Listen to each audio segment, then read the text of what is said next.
As soon as reports began to emerge from Roger Federer's side, Rafael Nadal spoke up, without hesitation, that by displacing Federer's own protégé, Alex Eala jeopardized the meticulously planned legacy of his designated successor. It was surprising how the king of clay emerged. But Nadal did what he normally does. He was there when it mattered the most. They do not want you to be aware of this story. There was a rivalry even before the athletes themselves understood what it meant. For over 2 decades, Rafael Nadal and Roger Federer split the tennis world in two. The frequent clash of 2 ideologies, 2 personalities, and 2 periods on the same court altered the sport itself. Federer, the Swiss master, and Nadal, the Moroccan Spaniard who turned adversity into art and made it appear like power, were the pinnacles of beauty, grace, and poetry tennis performance. They met 40 times. Nadal leads the head-to-head 24-16.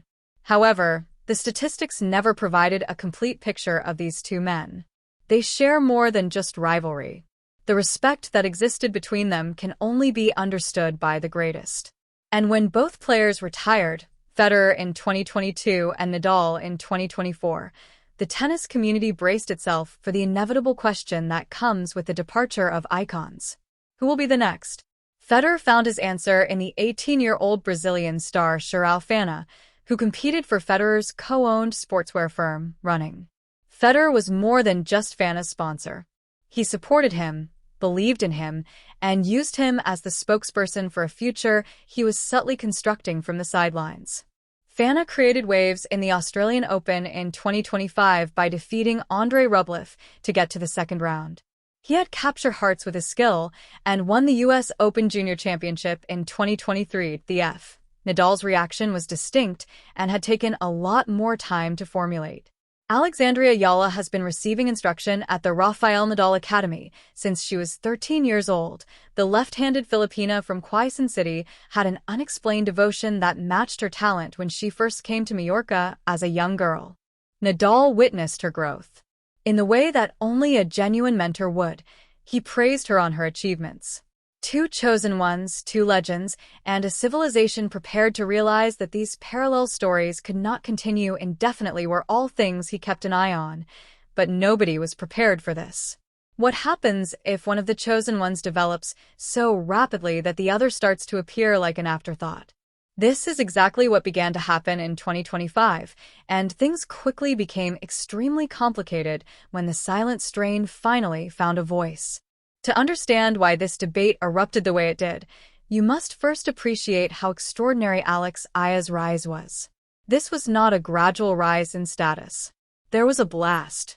She became the first Filipina to win a WTA singles championship, place in the top 100 globally, and get to the WTA 1000 semifinals in the same season. By the end of 2025, she had reached a career-high ranking of number 50 in the world. The numbers, however, don't fairly depict what actually happened. The numbers do not depict the crowds. AA advanced to the Miami Open semifinals in March 2025 after defeating the Titans. After driving to Miami, she was upset because Madison Keys and EGT had lost to Jessica Pegula in the Open semifinals. She defeated the Australian Open champion. She qualified by defeating the previous world champion. When she did it, the entire Filipino community in Miami went crazy, as did many watching from phones and laptops across a 7,000-island archipelago. The US Open came next. The third set was pure drama. She persevered even after being behind by 15. She battled until 45 and made a heroic comeback. The argument then began. She threw a ball toward the net, but it was uncertain if her racket had crossed the tape. The chair umpire, Kader Nuni, reviewed the footage. He made a decision that favored Ya. Her rival, Clara Tulson, lost it. The crowd went wild. Amid the turmoil, a 20-year-old Filipino girl stunned everyone by winning her first Grand Slam main draw match, drawing attention from all over the world. A tennis referee from Dubai who had witnessed Federer, Djokovic, Nadal, and Agassi all grace that court described Ya's matches as an entirely different experience. Ya's participation was a major factor in the 2026 Dubai Tennis Championships ticket sales, which rose 48% year over year. Former professional Steve Johnson was asked if he was the major draw in women's tennis during an interview with the Nothing Major podcast. He answered immediately, "Where was Fana during all of this? Working, grinding, and performing all necessary tasks." But the spotlight, that abnormally loud and intense spotlight, followed you everywhere, and that discrepancy was beginning to spark conversations in the tennis community that should have stayed private. This is where the story takes a different turn, so pay close attention. In late 2025, the Swiss legend participated in a long interview during a promotional event centered on Federer's upcoming 2026 induction into the Hall of Fame. The conversation was cordial and heartfelt until a journalist brought up the next generation of celebrities. Federer grinned when he mentioned FO. Then Eala's name entered the room. Federer's comment went unnoticed.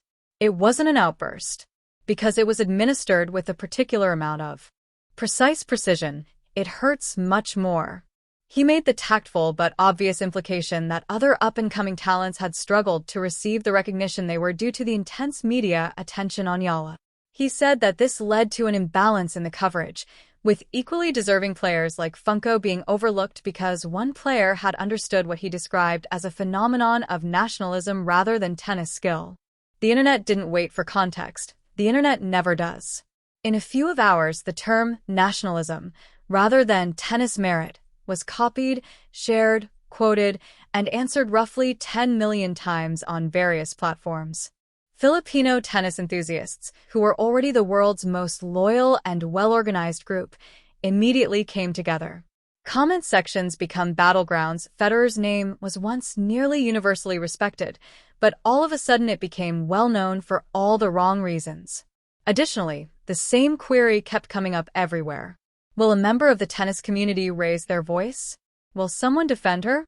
On November 19, 2025, exactly 1 year after his final Davis Cup match as a professional, Rafael Nadal picked up a racket for the first time since his retirement.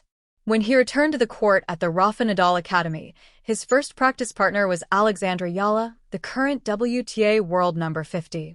This was no accident. Nadal is a man who never makes mistakes. He wrote, "It felt great to be back on a tennis court 1 year later," as the caption for a picture he posted of the session on social media. "It was great to practice with you, Alex Eala. The next time, I'll be stronger." Eala retorted, "Back like you never left." Simple words, but considering all that was going on around her name at the time, they had a significant impact, because Nadal and Eala did more than just hit tennis balls that day. In a culture where powerful men typically stayed neutral to protect their own traditions, he stood openly, visibly, and conspicuously on her side. Nadal chose a side. Since she was a little child, the 20-year-old Filipino girl on his side had trained at his school, and she had taken all of the lessons he had taught her about perseverance to courts all over the world. Then, in a follow-up interview, when asked directly about Federer's comments regarding young players and media imbalance, Nadal employed the same thoughtful and exact word choices that he uses when choosing his strokes. He believes that any athlete who gains new supporters ought to be respected rather than treated suspiciously. Tennis is not diminished by the ardor of the supporters. It serves as its lifeline. He asserted that he has studied Alexo's work for years and that the size of a fan base shouldn't be interpreted as a sign of its worthlessness. "Roger and I have a great friendship."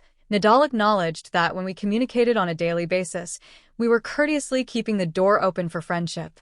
On this matter, though, the message was unambiguous. Nadal was not going to ignore it. Not when it came to someone he had publicly backed, encouraged, and believed in since before anyone knew her name. Something real is at stake when Rafael Nadal, a man who has never actively pursued controversy for its own sake, publicly raises his flag.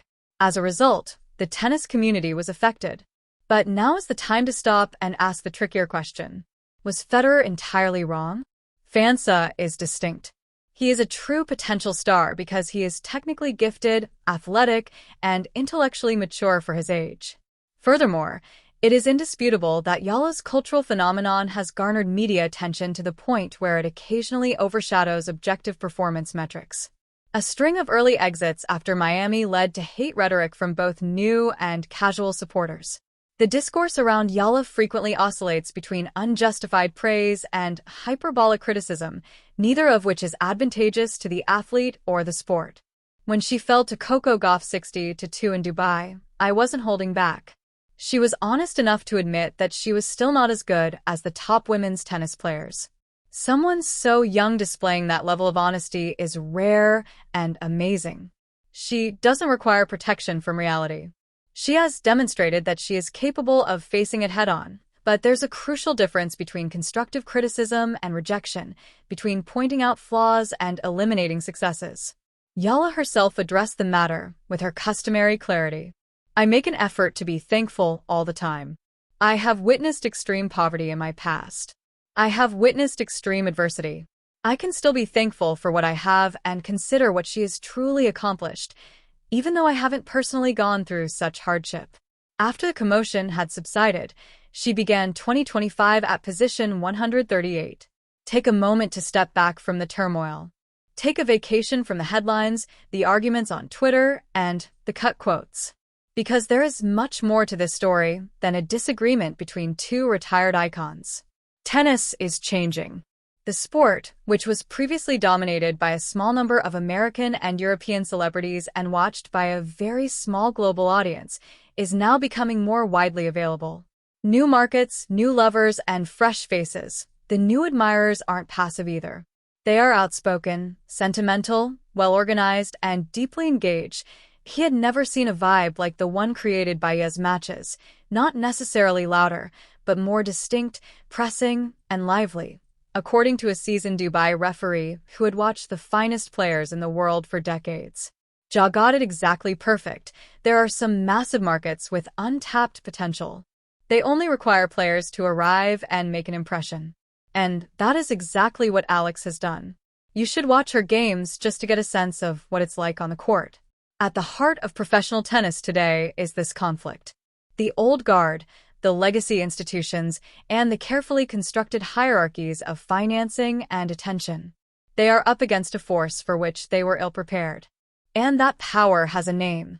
A backhand ranked 31st in the world and capable of defeating 3 Grand Slam winners in a single tournament run.